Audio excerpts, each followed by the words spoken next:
warahmatullahi wabarakatuh. Selamat pagi anak-anak. Bertemu lagi dengan Ibu Delia dan Ibu Risma. anak-anak, bagaimana kabarnya hari ini? Semoga kita semua selalu ada dalam keadaan yang sehat ya. Anak-anak, jangan pernah bosan jika terus diingatkan untuk tetap mematuhi protokol kesehatan, yaitu dengan menerapkan 5M. Yang pertama, selalu mencuci tangan, menggunakan masker, menjauhi kerumunan, menjaga jarak, dan mengurangi mobilitas. Anak-anak, supaya kalian nyaman belajarnya, sebaiknya kalian sudah mandi ya, lalu berpakaian dengan rapi, dan jangan lupa juga untuk sarapan dulu supaya lebih semangat belajarnya. Oh iya, jangan lupa juga untuk menyiapkan alat tulisnya. Supaya pembelajaran hari ini diberikan kelancaran, mari kita berdoa terlebih dahulu ya, sesuai dengan kepercayaan masing-masing. Berdoa dimulai.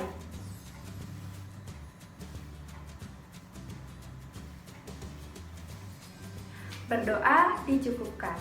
Hari ini kita masih belajar di tema 7, subtema 4, melanjutkan pembelajaran yang kemarin, yaitu pembelajaran ke-5 dan ke-6. Tujuan pembelajaran hari ini yaitu yang pertama, dengan menyimak penjelasan, kalian dapat mengidentifikasi bahan, ciri, dan kegunaan barang dengan benar.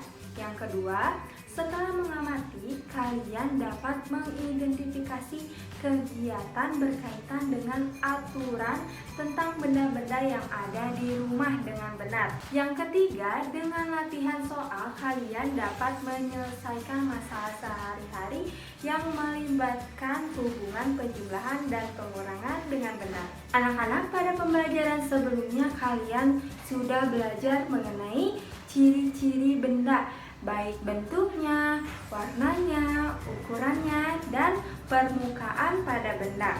Sekarang kita main tebak-tebakan terlebih dahulu yuk. Coba kalian perhatikan, di sini ibu punya kotak hitam.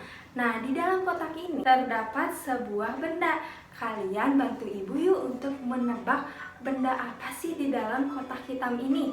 Nah, ciri-cirinya itu yang pertama, bentuknya kotak, permukaannya halus, kegunaannya itu untuk menulis.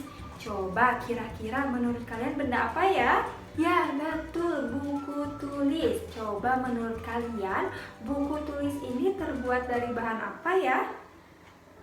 Ya, buku tulis itu biasanya terbuat dari kertas yang berasal dari pohon. Nah, sekarang coba kita tebak benda yang kedua. Nah, ciri-cirinya itu bentuknya lingkaran, terbuat dari bahan karet. Kegunaannya itu untuk olahraga. Cara memainkannya itu dengan cara melempar ke dalam keranjang. Kira-kira menurut kalian benda apa ya? Iya, betul, bola basket. Nah, anak-anak, bisa kita pahami ya bahwa benda itu memiliki ciri-ciri yang berbeda-beda.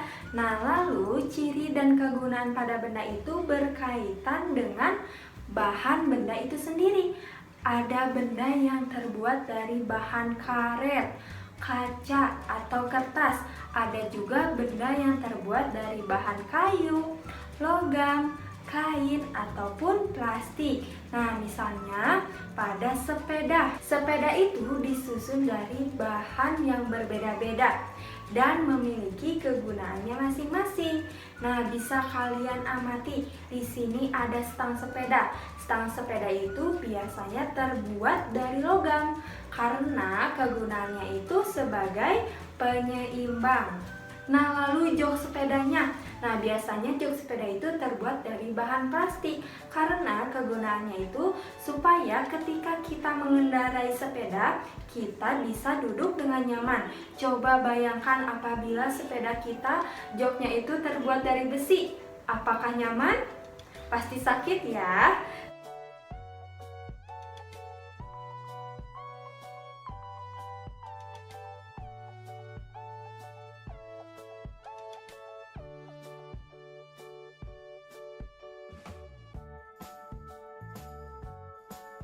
Anak-anak, bisa kita pahami ya bahwa bahan pada benda itu memiliki kaitan dengan kegunaan benda itu sendiri.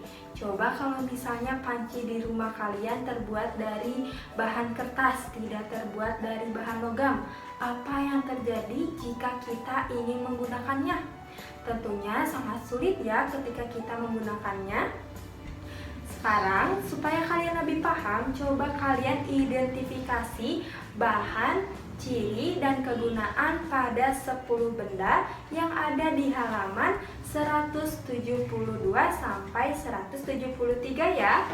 Nah, anak-anak, kita juga harus paham ya bahwa setiap kita menggunakan benda itu selalu ada aturannya.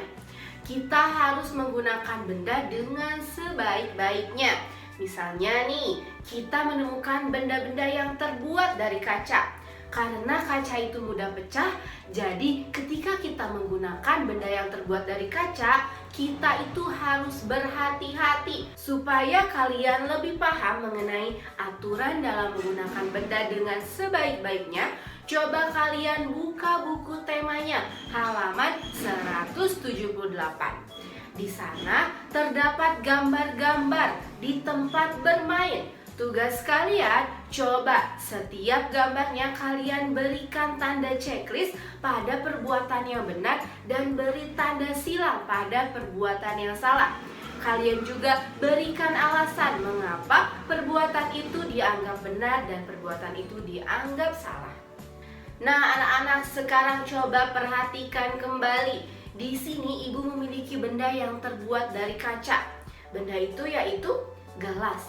Ibu memiliki 30 buah gelas. Lalu ibu ingin membelinya lagi sebanyak 12 gelas. Nah, totalnya gelas ibu sekarang ada berapa ya? Mari kita hitung menggunakan penjumlahan bersusun ke bawah. Kita tulis ya, 30 ditambah 12. Kita tambahkan satuannya dulu nih. Satuan dari 30, kosong ya. Lalu satuan dari 12, 2. Kita tambahkan kosong ditambah 2 berapa? 2, hebat. Lalu puluhannya 3 dan 1. 3 ditambah 1 berapa? 4, betul ya. Jadi totalnya gelas ibu ini mempunyai 42. Lalu gelas 42 ibu ini ternyata pecah sebanyak 12 gelas. Jadi gelas ibu yang utuh tinggal berapa ya? Coba kita hitung. 42 kita kurang dengan gelas yang pecah sebanyak 12. Nah, untuk menghitungnya coba kita kurangkan satuannya dulu. Satuan dari 42 itu berapa? 2 ya. Dan satuan dari 12 itu juga 2. 2 diambil 2 sisa berapa? Habis ya? Kosong. Kita tulis lalu puluhannya. 4 dikurangi 1. 4 dikurangi 1 berapa ya? 3, betul. Jadi totalnya gelas utuh yang ibu punya itu sebanyak 30. Nah, anak-anak, tadi kan ibu mempunyai 42 gelas dan pecah 12.